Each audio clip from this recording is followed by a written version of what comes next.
Hello, welcome to our Don't Go to the Show Captivity Exposed webinar. It's really great to have you all here. I'm Julia Pix and this is my colleague Rob Lott. So captivity is probably the issue that we work on that I connect the most personally with. I just feel such a deep empathy with the horror of being an intelligent, emotional, social being taken from your life, your family, your friends, and shut in a box for years on end with no idea why. It's just the fact that humans are still profiting from dressing cruelty and exploitation up as entertainment, and that motivates me and Rob and many of our colleagues to keep doing everything that we can to raise awareness and change public opinion. I expect some of you have been to SeaWorld or somewhere like it in the past. I've got a really vague memory of seeing dolphins at Brighton Aquarium in the 1970s or 80s. So the thing is, people who go to these shows, they're not naturally cruel. They just haven't thought about it yet. They're just like you and me, but kind of we're here to tell people the truth about what's happening, and then when people know the truth, then people will generally change their minds. And so that's one of the main things that we do, and that's where I know that we can make a difference. So Rob and I have worked together for more than 20 years, and I can see the results popping in actually. So yeah, 67% of you have seen whales and dolphins in captivity, and that's not surprising at all. Like I say, Rob has, I have, many of us here have. I've actually been collecting pictures of staff as kids at these shows just to show that we don't want to make people feel guilty about it, because yeah, like I said, once people understand the truth, then they can make their own minds up. So yeah, Rob and I have been working together for more than 20 years. You probably know his face and have seen his name in our magazines and our emails. He's been working to end captivity for a long time now, so he's an absolute expert in his field, and he's got many stories to tell, some of them happy, some of them sad. He'll tell you a bit more about himself in a moment. But before we get stuck in and I hand over to Rob, we both wanted to say a massive thank you to all of you for your support, however you support us, and you support us in loads of different ways. And you know, we say this a lot, but we say it because it's true. We genuinely couldn't do anything that we do without you, so thank you. Just need to go through a little bit of housekeeping now. Feel free to use the chat function if you want to interact with other guests, share your thoughts or experiences throughout the session. My colleagues Sarah and Emma are moderating the chat, and we'd love to hear from you. If you've got questions, use the Q&A function to submit them, and there'll be a dedicated Q&A session at the end. And if you've got any technical issues as we go along, please email fundraising@wales.org, and Sarah and Emma will be on hand to help. So enough of the preamble, let's get going. So over the next hour, we're going to hear mostly from Rob about the current situation for whales and dolphins in captivity, why it needs to end, and we'll learn a bit about the history of our Don't Go to the Show campaign, and then we'll take a look at what's next. And then we'll answer your questions. So over to Rob. Thank you, Julia. Yes, 20 years. Wow, that is a long time. And for most of those 20 years, I have been working on this issue, which is incredibly important to me. And hopefully with the help, the incredible support of you guys, you know, we've made some real strides. But going back to when I was a little boy, really, I grew up in Wales, and we often used to holiday in West Wales. And I remember a favourite place was Cardigan Bay, going down to Newquay. And my naive 7-year-old self probably thought the ocean was cold and dark. But I remember one day standing on the harbour wall, and I could see this commotion in the ocean, and it was just like, what is going on? And I quickly understood that there was a pod of the wild dolphins approaching the harbour, and one then breached completely out of the water, maybe 5-10 meters away from me. And I think that was the moment I was hooked. But I was also acutely aware, growing up in South Wales, that there was a fun fair not far from where I was brought up, and they held a couple of captive dolphins in nothing more than a glorified swimming pool, a seasonal sort of facility, and then in the off season, I think they were put in some council swimming pool over the winter outside of the summer season, which was horrific. So even then, my young self just shook his head and thought this is wrong and just had to walk away from it. But fast forward a few years, and then I graduated from university with a degree in biology, and I volunteered. I took a year out, a gap year, and I went out to the west coast of Canada to a place called Orca Lab. Some of you may be familiar with it. It's a outpost, a research station dedicated to studying the wild orcas that spend the summer off the shoreline there. And I spent one of the best summers of my life as a volunteer. And luckily, it's a place I've been able to return to time and time again. And it was while working as a volunteer, we were monitoring the daily comings and goings of the wild orcas that regularly swam in front of the lab.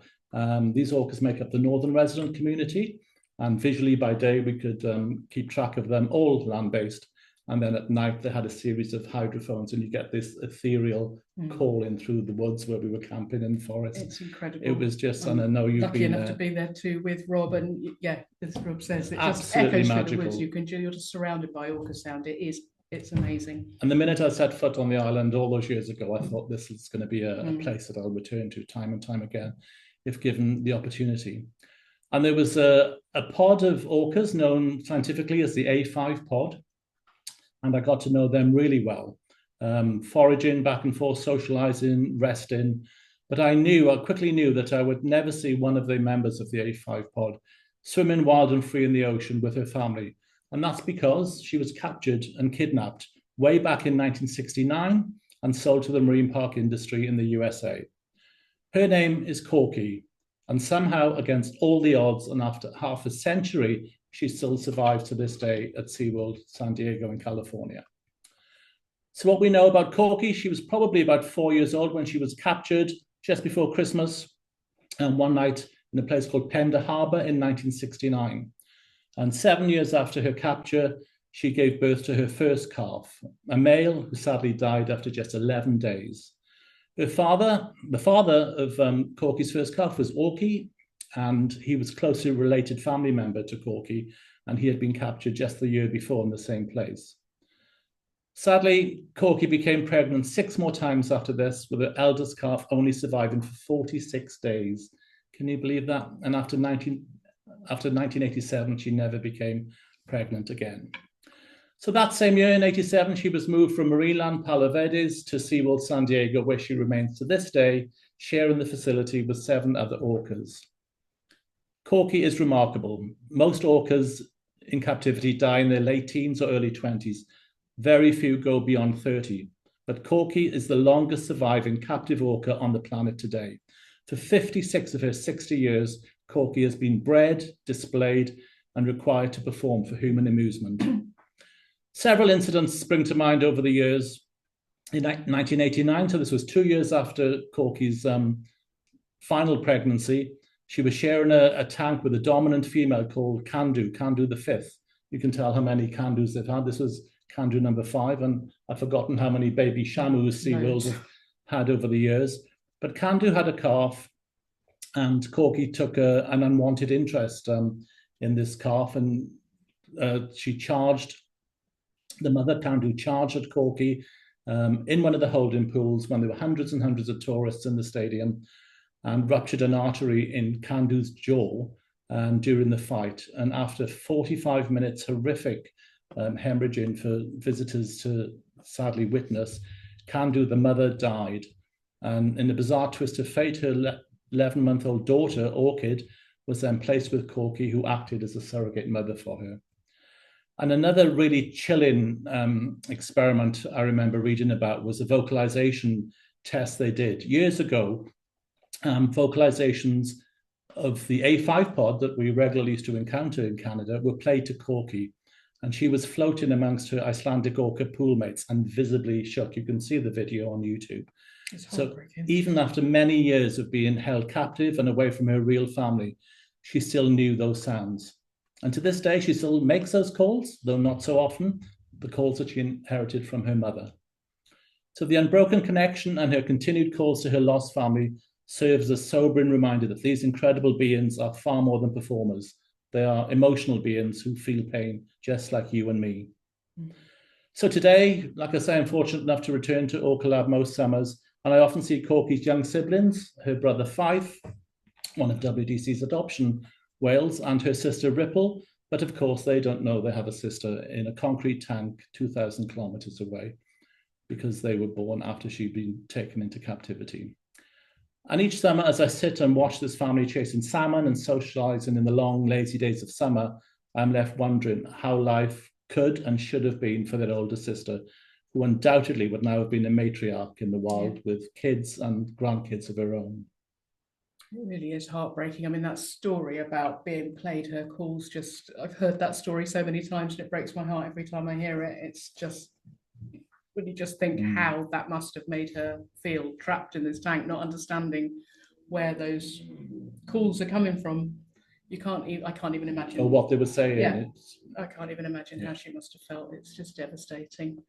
I remember several years ago now, Rob and I were invited to go to meet with Carnival Cruises in Miami, and Rob decided to pay a pilgrimage to Miami Seaquarium to see Tokitai, another orca who is no longer with us.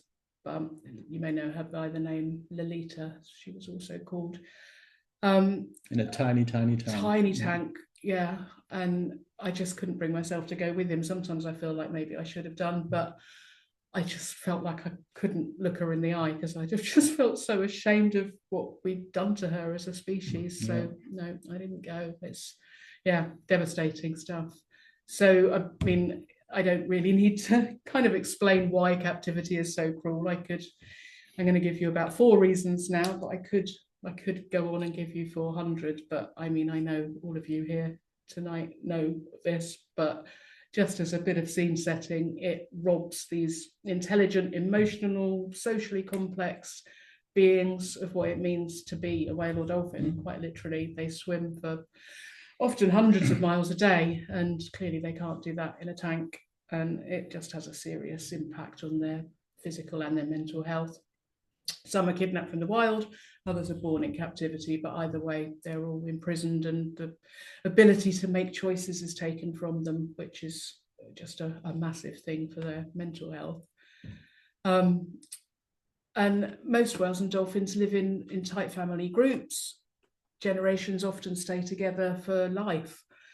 And in aquariums, some individuals are just kept alone. Babies are taken from their mothers. It's just cruelty beyond comprehension. It's exploitation on a massive scale. And this video you're looking at now, this is an orca called Kiska, who is now also dead, but she was known as the loneliest orca. She died in 2023, but she spent the last 12 years of her life completely alone in a tank in Marineland in Canada. She was taken from her family in the waters around Iceland when she was just 3, and she spent 43 years in a tank. And as I said, the last 12 of those years on her own. I mean, in the bit of the video you can see on the screen now, she used to just kind of hover in the corner of her tank and just float there, just motionless, kind of clearly just lost all will to do anything. Day in, day out, week in, week out. All 5 of her children died. She'd just swim in slow circles. It's, I know, I think that video of Kiska kind of says it all. So organisations like ours have been campaigning against facilities like SeaWorld for years, and nothing was changing. It was kind of a bit like banging our heads against a brick wall. So we decided that rather than just keep campaigning against these huge businesses that weren't going to change, we thought it was time to shift our focus to a new target closer to home. So we knew that all of the major UK holiday companies back then were selling tickets to these whale and dolphin attractions. So we thought, let's think laterally about this. If we can change their minds and create a shift in how the travel industry sees these places, then we can start to shift public opinion. So that's where what we call our tour operators campaign was born. And Rob, I think you're going to tell us a bit about how we got from then in 2014 to now. Absolutely. Thanks, Julia. And I just saw in the chat, Laura's going to spend the summer at Orca Lab. Hey. So you are going to have the best wow. summer of your life. You really will. You're very, very lucky. So yes, the tour operator campaign. So some historical perspective. So in 2014, after the phenomenal success of the groundbreaking film Blackfish, I'm sure many of you have seen it, the year before, we started our tour operator campaign, as Julia mentioned, and had to address the fact that UK holidaymakers were still visiting these parks overseas in their droves, especially in Europe and the USA. But prior to Blackfish, a few years before, you might remember the Oscar-winning documentary The Cove, which introduced the horrors and brutality of the Taiji drive hunts in Japan to a mainstream audience. But Blackfish very much was a game changer as it lifted the curtain on the grubby world of marine parks, holding orcas, especially SeaWorld, with the story focusing on the Icelandic orca Tilikum and how he was implicated in the tragic death of 3 people. This brought the message home to thousands of tourists and made them think twice about visiting one of these parks, whilst on vacation. So initially, we chose Virgin Holidays to target, and Richard Branson in particular, to focus our efforts on. As you know, he's no stranger to media opportunity, and often expressed, we noticed in the media, his love of the oceans and the whales and dolphins that call it home. And when he's extolling his high-profile role as an ocean elder, and this is a group of global leaders and royalty with a particular interest in marine conservation. So we thought, how does that square then with Virgin Holidays sending thousands of tourists to SeaWorld parks every year? So we put together a video, somewhat irreverent, a bit of a departure for us. That was on YouTube, and that was calling out Richard Branson on this double standard. And within days of this video being launched, we were invited to meet with them to discuss our concerns, which initially led to Virgin pledging to no longer work with any marine park that sourced whales and dolphins from the wild. Yeah. This was a start. It was a start. But it was a few years later before Virgin Holidays came up with a complete ban on sales and promotions of marine parks. Our tactic had worked, hadn't it? We just thought, well, what's Richard Branson's Achilles heel going to be? It's going to be his brand image, his personality, and his face is the Virgin brand. So if we thought if we can kind of lampoon that and show him to be the hypocrite that he was, then we might get a result. Absolutely. And we did. Like I say, he responded within days of that going out. And that was a major win for you, our supporters. And around the same time, there's always been a bit of adversary between British Airways and Virgin Holidays. I remember back in the 70s and 80s. So around about the same time, we took on British Airways Holidays. And then we had the inspired idea, get this, to buy a single share in the company, which we did. And that allowed us to attend their annual shareholders meeting, which in 2015 was held in Madrid, and approach the board. It gave us a fantastic, a unique platform to bring our concerns, not just to the board, but all the shareholders of British Airways, to put this image of whale and dolphin, or the issue of whale and dolphin captivity, firmly front and center. So armed with a supporters petition, your petition, of 250,000 signatures, asking them why they continue to promote these parks to the customers. And we had an incredible supporter, Katie, who came along with me and asked one of the questions. And again, with persistence and determination on our supporters' part, British Airways ended all dealings with these marine parks. Yeah. So yeah, another win. In 2019, TripAdvisor, you'll all be familiar with, came to us asking for advice because they were looking to reframe their new animal welfare policy. And that resulted in another ban. Other conversations WDC had involved Thomas Cook, and to date, the vast majority of UK travel operators oppose these parks that hold whales and dolphins captive, including big names like Expedia, Booking.com, Airbnb, and most recently, EasyJet and Jet2 Holidays. When you think where we started, when literally all of the major tour operators sold tickets, and now, well, we'll talk about who's still selling them now in a minute, but there's still a villain in this story. And lobbying companies to change policy is fantastic, but there's always a risk with corporations that if there's a change of ownership, there may be a change in policy. And we did see this very briefly with Thomas Cook when it underwent a new management structure with a Chinese management company before, like I say, briefly, they sensibly decided to end all sales and promotion of these parks. So legislation change is key to all our work.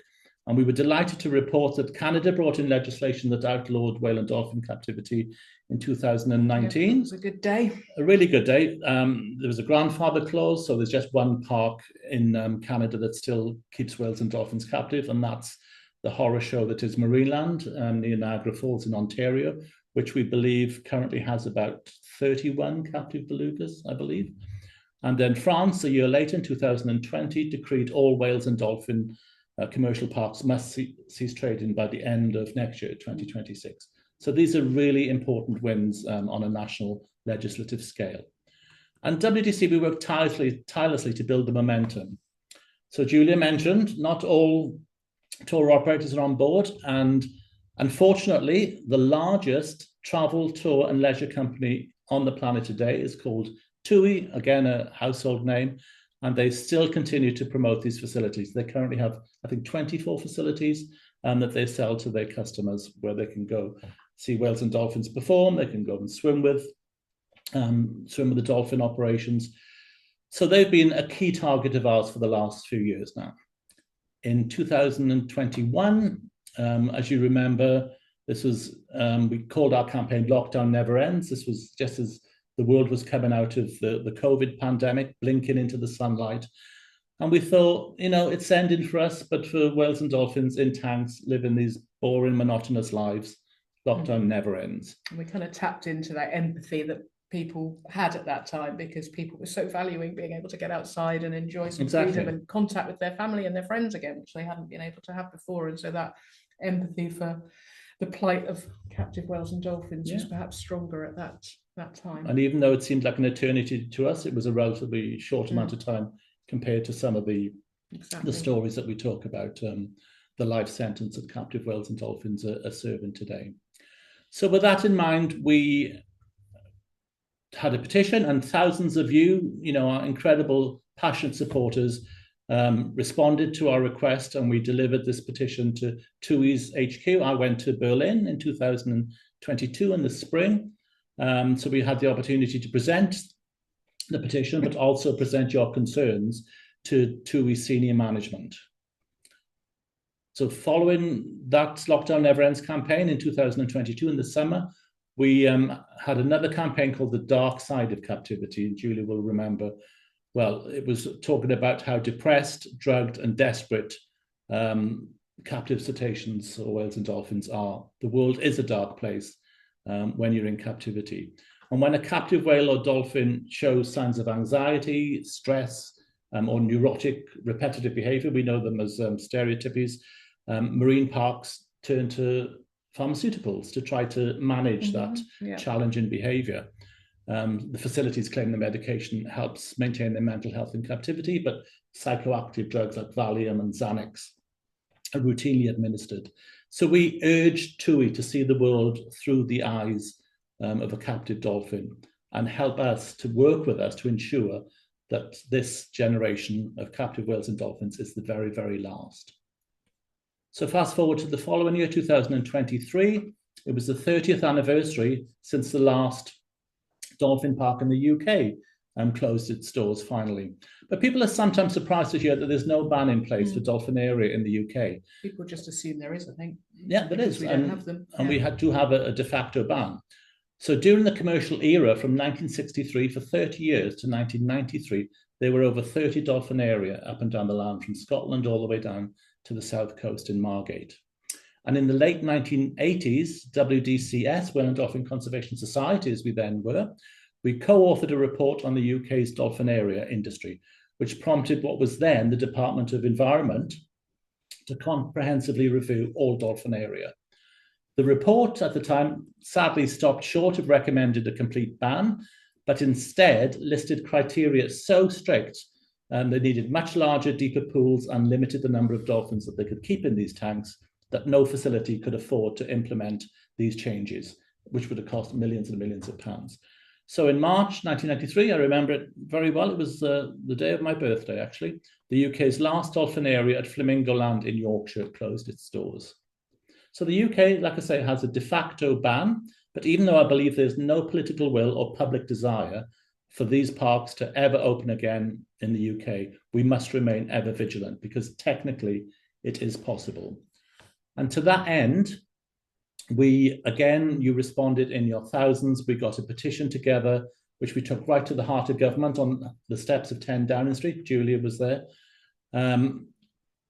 asking the government to implement a captivity ban. And we saw it as low-hanging fruit because there is no existing industry. There's no livelihoods to jeopardize. There's no economies to affect. So we think it's a relatively easy piece of legislation to get in place, and we will continue to champion for that. There hasn't been a dolphin area in the UK in 30 years. Let's make it a permanent ban. So as mentioned, most of the major UK operators have listened and changed their policies. All that is, like I say, with the villain in the room, one notable exception, and that is TUI. Yeah, it's depressing, but it's also really inspiring. When we look back over that 10, 11 years of campaigning like that, we can really see the changes that we, together with everyone here tonight, have made happen. We've come from a landscape where all the major holiday companies in the UK sold these attractions to a place where TUI really is. I mean, there are others, but they're the last big domino to topple. Yeah, and everyone here tonight should feel really proud of that because it's something we've achieved together. As always with campaigning for change, there's more to be done. So, Rob, do you want to talk a bit more now about the direction we've taken more recently? Yeah, of course. And I see we've got another poll up. Have you ever seen a whale or dolphin in the wild? So we'll get those results come through. Yay, 92% of you. That's amazing. Huge. That's higher than I was imagining. Incredible. Yeah, I'm sure it's the same for Julia, but some of my best experiences have been watching them in the wild, responsibly, wild and free as nature intended. Real goosebump moment for me still, even after all these years. So for our 2024 campaign last year, we wanted to take our message directly to holidaymakers departing from 6 regional airports, and we had a plan to book space on huge digital ad spaces. I remember the one at Manchester Airport, which was a nod to Oasis, was called the Wonder Wall, and it was 81 square meters. It was floor to ceiling. So miss it on the escalators. On the escalators, a huge atrium. And our message was simple. So when on holiday, please just ignore all promotions for marine parks holding captive whales and dolphins, and don't be tempted by any family swim with experiences as well. These are usually held in polluted sea pens near busy ports quite often, or in concrete tanks. Instead, seek out a responsible boat trip to see these magnificent beings in the wild, as 92% of you have just testified to, as nature intended. They're often cheaper, more thrilling, and definitely more rewarding. But our plans didn't quite go according to plan. No, it didn't. We had ad space booked in the airports, 6 regional airports. We got everything signed off so far in advance because we were worried something might go wrong. So Rob had just, dotted all of the I's, crossed all the T's. Creative had gone over way before the copy deadline. It was all signed off. It was all ready to go. Everything was in place. And the day before the big launch, Rob got a call from the person at the agency who liaised with all the airports saying, sorry, the ads are being pulled. The airports have advised that the copy is not suitable for the airport environment and that running the campaign might disrupt airline relations. So, we believe, but we can't prove that it was down to either fear of repercussions from TUI or from a direct intervention from TUI, because, I mean, if you go to any airport in the UK, you'll have seen they dominate advertising space inside and out. And it was absolutely gutting, having put all of that work in and had such big plans, but we weren't going to take it lying down. So we first off took the story to the Travel Trade Gazette, which is the kind of leading industry publication. It's the publication that all the tour operators, the airports, everybody who works in the travel industry will read this magazine in print or online. So we were going to expose the airports and TUI for the kind of what they've done. And as well as doing that, we thought, well, if we can't advertise in the airports, we'll just advertise outside it. So we couldn't do that at all of them, but we hired a massive screen on the back of a truck and took it to our nearest airport, which is Bristol. And it was there, we did some research on when the flights were going to be going out to destinations like Tenerife, where there are captive attractions. So we made sure that as people were arriving to check in for those flights, our ad, and this is one of them that you can see on the screen now, was there. And it was enormous, and it looked especially good at 4 a.m. when it was dark and it was kind of in LED screen. Really it was just, you couldn't see anything other than the ad. It was really quite stunning. So yeah, it was a pretty good. And the stats on passenger numbers as well. Yeah. In Bristol Airport in August alone, just 1 month, over 1 million passengers will fly, mainly to European resorts. Yeah. So we really got the message at home. So then just a few months after our summer campaign, 2 of the largest operators using the UK's airports, that's EasyJet and Jet2 Holidays, stated they were going to stop promoting marine parks that hold captive whales and dolphins. And, as Rob said earlier, those are the two of the biggest operators that go out of the airports. So that was huge. So yeah, what's next? So thanks, Stu. We are now in 2025, and a few months ago in February, you remember I mentioned about being shareholders or shareholder in British Airways. We also purchased a share in TUI, and that again gave us the right to attend the AGM. It's primarily a German company, so the AGM was held in Hanover.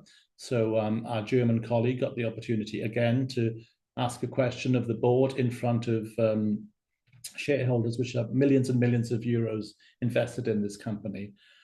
And it was interesting because just before Christmas, TUI announced its much anticipated and years in the making animal welfare policy.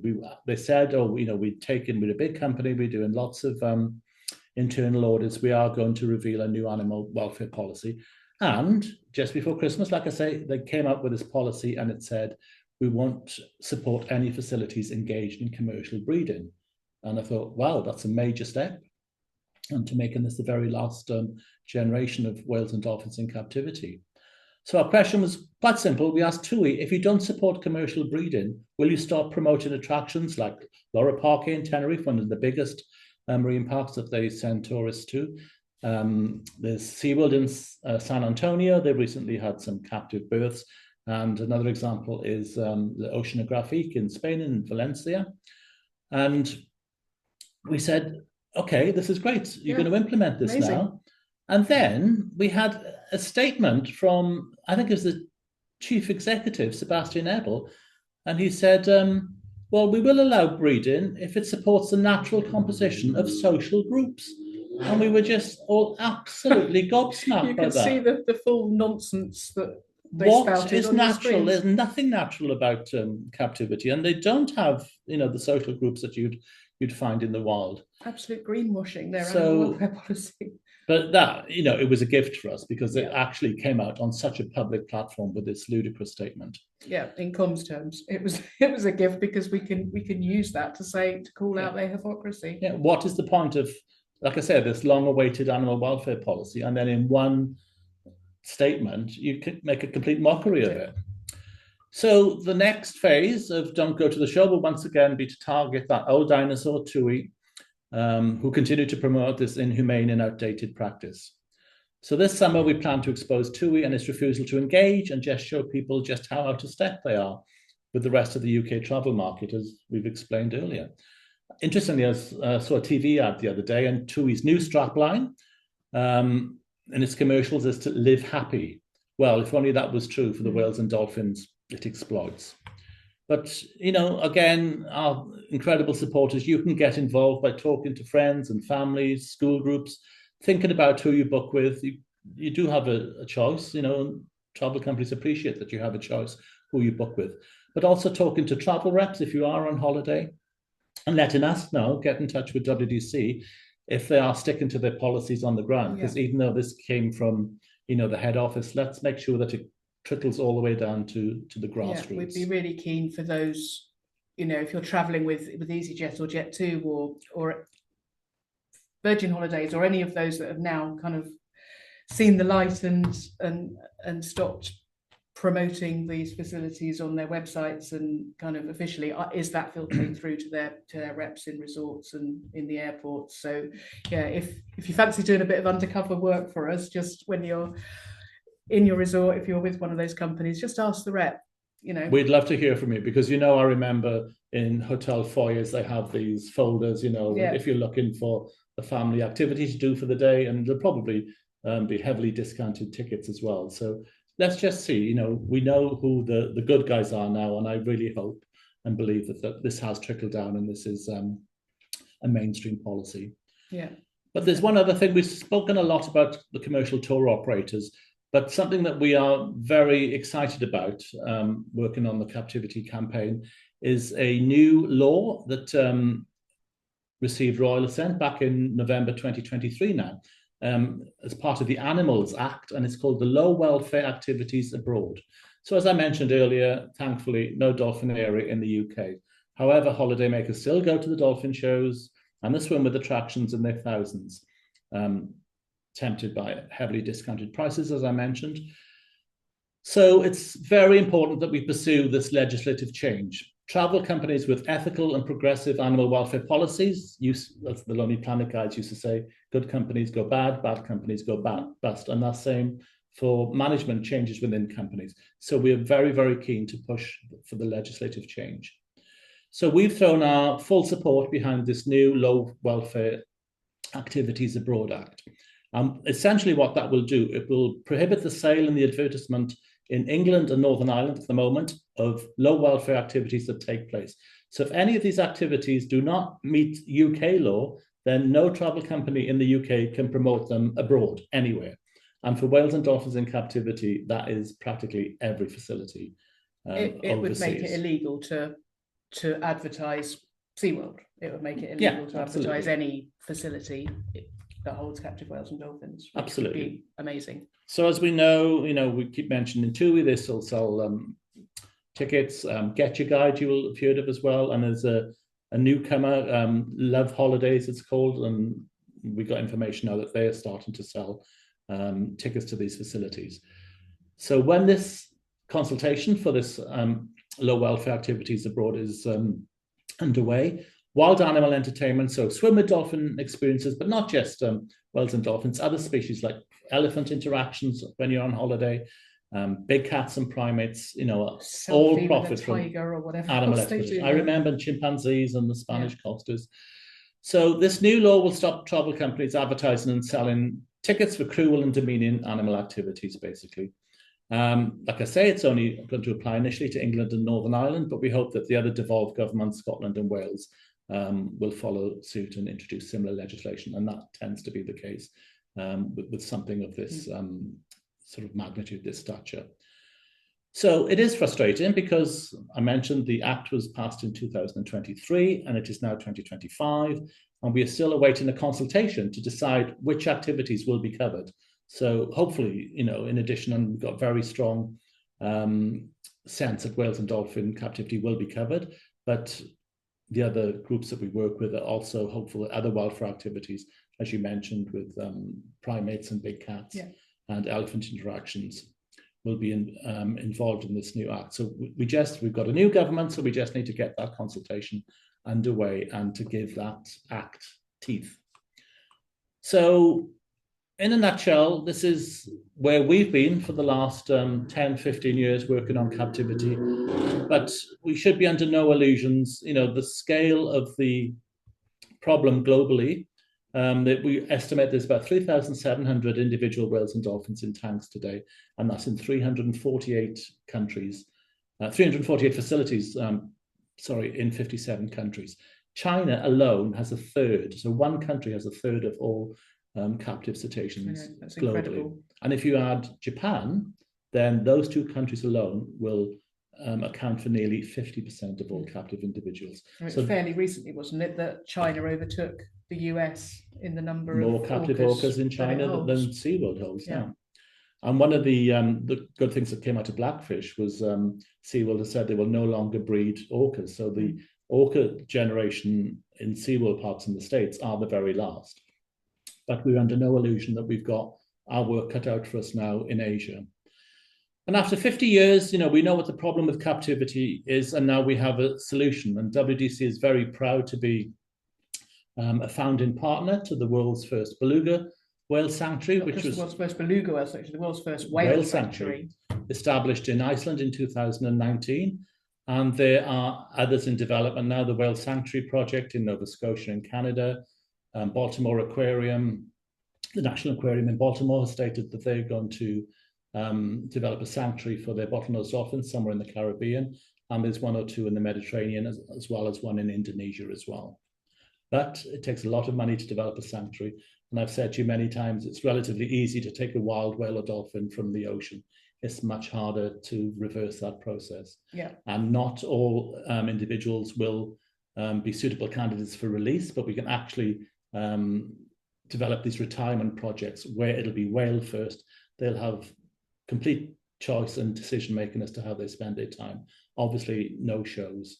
So that's a very exciting development that we are very keen to support. Something people just don't realise necessarily, that you can't just empty the tanks straight away. You can't just take 3,700 whales and dolphins out of tanks and put them in the ocean, because most of them wouldn't survive. I mean, some will be candidates for release, but they will need rehabilitation. And as we're finding, working with the Sea Life Trust and the Beluga Whale Sanctuary, it's a long, hard process, and it costs an awful lot of money. And so we need businesses to invest money, like Merlin Entertainments have, into more of these sanctuaries, so that there's places for these individuals to go. And that's why we're quite pragmatic, and we talk about, Rob used the phrase earlier about this generation of captive whales and dolphins being the last. We're, these whales and dolphins who are in tanks now maybe have 50 years to live. It's a lifelong commitment to them. If they can't be released straight into the ocean, we need to be committed to their care for 50 years. And that takes a lot of them were born in money, captivity. It's difficult. But we've made huge strides, on the sanctuary front in the last few years. Thanks, Rob. I mean, there are a lot of exciting things in the pipeline. As for ending whale and dolphin captivity, I absolutely believe it's a matter of when, not if. At least in Europe and North America. Asia is a whole different nut to crack, but again, it will happen. It's just confident. It will absolutely confident, but it's time and it's money. But we will make this generation of captive whales and dolphins the last. So we will spend this last bit of time answering your questions. Please do add a question to the chat if you have one burning. I can't promise we'll have time to go over all of them, but we will definitely give it a go. So what have we got? From Laura, is there a campaign planned for Argentina? Here we have Kapanek at Mundo Marino. He's the last orca in captivity in Latin America, and there are still travel agencies selling tickets to see his shows. Yeah, and it's a really horrific story. We've seen images of the tiny tank he's been kept in. We've made contact with some of the regional authorities there. We have some Latin American connections in Buenos Aires, so we've been talking to them. We've had a lot of emails from our supporters in the last 6 months or so about Shemang. So it's something that we can talk with other charities, other NGOs that we've worked with in that region before, just to see what we can do. We are aware how the Mundo Marina Park is a big part of the local community and people's livelihoods. So we need to tread carefully. But yeah, it's absolutely horrific, the conditions that he's kept in. And I'm not sure how much longer he's got there. It's incredible. He survived as long as he has there. But yeah, we are working with other sort of sister organizations in Latin America, but just to see where WDC can bring most value to seeing an end to this, or at the very least, explore some sanctuary options for Shemenk. Apologies, Shemenk, I pronounced his name wrong. From Emma Jackson, how do you make sure that whale and dolphin sanctuaries are held to welfare standards? Really good question. So we, the Beluga Sanctuary in Iceland, they've just been affiliated by the Global Federation of Animal Sanctuaries as well. We are very, very keen to make sure that there's lots of talk about sanctuaries, to make sure that they are genuine and authentic. So as I mentioned, it has to be whale first. You mentioned we have to be pragmatic as well, because there's a lifelong commitment to these individuals in sanctuary. So we have to make sure that there's a viable income stream. Ideally, we would like some philanthropic donor, to bankroll it, but that's not always the case. But it has to be whale first. Obviously, no more shows. Obviously, no more breeding. And that's something that we're very keen to. We have 2 female belugas in Iceland at the moment. The facility is large enough to, the sanctuary, is large enough to probably accommodate 8 more. But we just have to make sure that, there's not going to be any reproduction. But yeah, if you get a chance to look at the Global Federation of Animal Sanctuary Welfare Guidelines, that is what, we are working towards. Okay, next one's from Julie. I live in Scotland. Should I send a letter to my local MP re the low welfare activities abroad? That would be great. Yes, please. They'll be aware of it. Like I say, it's initially applying to England and Northern Ireland, but it's coming down the pipe to Scotland and Wales soon. So yeah, just anything you can do to raise the profile of it. And it's going to be such an important win for what we work on with Captivity. So anything that gets the issue front and center with elected representatives is great. Yeah. Thanks, Julie. From Jen next. Are you doing anything for the whales and dolphins at Marineland in France? Their situation is so dire, I don't believe they can wait for a sanctuary to be built. I wish this had happened a few years ago when the blackfish hype was bigger, so they got more attention. Couldn't agree with you more, Jen. Yeah, great question. We're heavily involved with what's going on in Antibes. For people who maybe aren't so familiar on the call, so we currently have Wiki and Keijo, a mother and son orca in Antibes. They were initially going to be sold to a facility in Japan. The French minister vetoed that idea, and then it was announced that they would go to Loro Parque in Tenerife. And remarkably, which shocked us all, the Spanish authority said no. I thought I'd read it wrong when I read that. 4 orcas have died at Loro Parque in the last 4 years, and they said they weren't suitable. And also the dolphins, we mustn't forget about the bottlenose dolphins at Marineland. They were going to get sent to Madrid Zoo, and then that's just a holding facility for onward sale to Asia. So the situation at the moment is there's a charity called One Voice in France who are helping meet the costs of keeping Keijo and Wiki where they are. Marineland apparently doesn't have any cash. They have staff that they need to pay. They've obviously got no visitors coming through the gates. The tanks are in a dilapidated state. So we are hoping that behind the scenes, I know there's various groups working towards a sanctuary solution for these 2. And I know the French ministry is open to that as an option. So we're hoping, because things have gone quiet in the last few weeks, that there are conversations going on behind the scenes that ultimately a brighter future for not just Wiki and Keijo, but the bottlenose dolphins as well. But it's tricky. It takes time and money. And sadly, Wiki and Keijo and the conditions, the habitat they're in, just haven't got that much time. The French legislation says that all whales and dolphins have to leave French soil by, I think it's early December 2026. So regarding the legal side of things, they have, 18 months or so. But I really don't think, and I think there are some welfare issues for those individuals having been so long in the tank. But we stand ready to advise. We're in constant contact with One Voice, the French charity I mentioned, and hopefully that there will be some positive news coming out about their situation soon. Yeah. Right, next questions from Margaret.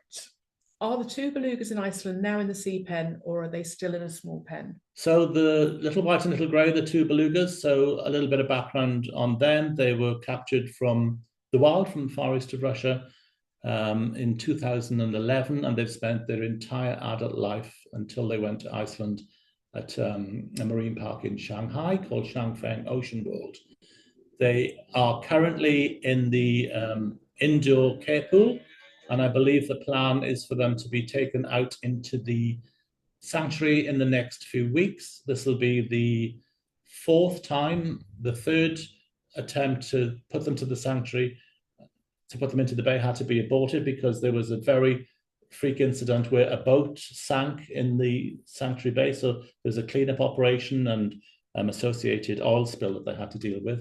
But they have been out for shorter spells twice before. The plan is it's Sea Life Trust, who operate the sanctuary, call it the Little Steps program. So the plan is for them to go out for this summer, and hopefully they've had to make some infrastructure changes to the bay, because we must remember that the individual belugas have very different personalities, and they've spent their entire adult life in a concrete tank, in a pen. So you can imagine when they get access to this facility, which is 33 times the size of the pool that they left in Shanghai. So this is why they've got, they're called halo facilities, so little sort of intermediate holding areas, just to get them used to the bigger space. In the care pool where they currently are at the moment, they're introducing them, they have like a rain machine, they're introducing them to waves so they can appreciate the feel of the tides and the currents, and to acclimate them, to give them the best possible chance of an extended period in the sanctuary this summer. And then hopefully in coming years, it'll be a permanent sanctuary life for them, again, where they have complete choice and decision over how they spend their days. It's just so much trickier than I would ever have kind of comprehended before. And it's been frustrating. You know, which was the one that was really quite nervous when she went out? Little White. So in previous attempts to put them out into the bay, she was struggling and she was finding it she wanted to stay close to the trainers. She wanted the human contact because that's what she's used to. And so it was kinder. It feels completely counterintuitive to us in the way that we have been talking today about how individuals like that would cope in a tank. But because she spent so long in a tank, it's as Rob says, little steps. And it was maybe, you know, it needed to be made littler for her, and because she was struggling, then little Grey needed to be with her. And so, you know, coming into the care pool might feel to us as though, but they need to be in the bay and this is awful, they're in the pool. It's actually in their best interests, because it's all about those, you know, making sure that they're ready and that they're able to cope with that environment. And it's a learning curve for the belugas and for the staff as well. As I said, this is a world's first, but they're absolutely, you know, I know the staff involved in this, absolutely sincere with regard to developing a genuine, authentic sanctuary to give them a much brighter future. Which is totally whale first. It's led by their needs at all times and by their welfare. And that is the guiding light. That's the beacon. Yeah. Next question from Sarah Mortimer. Is there any hope to get Corky out of captivity and back where she belongs? Oh, poor Corky. So there is, you can Google this, there's a sanctuary site being developed. Laura, who's going to Orcolab on the same island, Orcolab's on an island called Hansen Island, and there's an area called Double Bay. I think Julia will remember when we were out there. And if you Google Double Bay Sanctuary, so that's being developed as a possible sanctuary solution for Corky. The problem is getting a conversation with SeaWorld. You know, like I'd say, you know, she's paid her dues over the years, you know, 56 years in captivity and all the horrors that I outlined earlier. So it would be incredible because their family, I mentioned Fife and Ripple, during the summer months, they're practically daily visitors. They would swim past Double Bay sanctuary site. They'd be, circumnavigating Hanson Island. So I just think for SeaWorld, it's win-win for them. Nobody knows how long Corky's got left in captivity. They're probably scared about, if anything happens to her on their watch at her, advanced years. Yeah. So why not just embrace the sanctuary option so Yeah. she can live out the rest of her days in as naturalistic an environment back in her ancestral waters? Yeah, absolutely. What is the problem? She's made a fortune for SeaWorld over the years.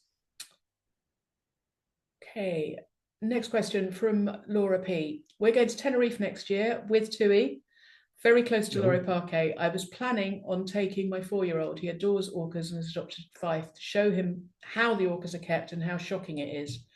I'm worried that if we go, we're basically funding them to be kept in captivity. But what will become of the orcas if no one goes and they're no longer of use to these big companies? Great question. Great question. And I'm not sure how long Loro Parque will have orcas. As I mentioned, 4 have died in the last 4 years. There's an orca called Morgan who was rescued from the North Sea back in 2010. She's there now. She's just given birth to a baby, a male, about a month ago. Morgan's previous calf passed away, sadly, just before her 3rd birthday. Loro Parque are very acutely aware of the track record that they've got and the history of the park. I think if tour operators withdraw their support, I think there'll still be people go into these parks as well. But that is ultimately what's going to make Loro Parque management think twice about and the kudos that they could get if they it's an incredibly wealthy park. If they were to divest some of the funds that they make from not just the orcas but all the animals that they keep at the park into a sanctuary proposition, then I think that would go a long way to making, as we come back to this, the very last generation of captive whales and dolphins. But it's incredibly depressing what's going on in Loro Parque, and it's accessible to so many UK tourists as well. And when you go to Tenerife, you have some exceptional wild whale and dolphin watching there. Choose a responsible whale watch operator, but you can regularly see on a daily basis pilot whales and bottlenose dolphins.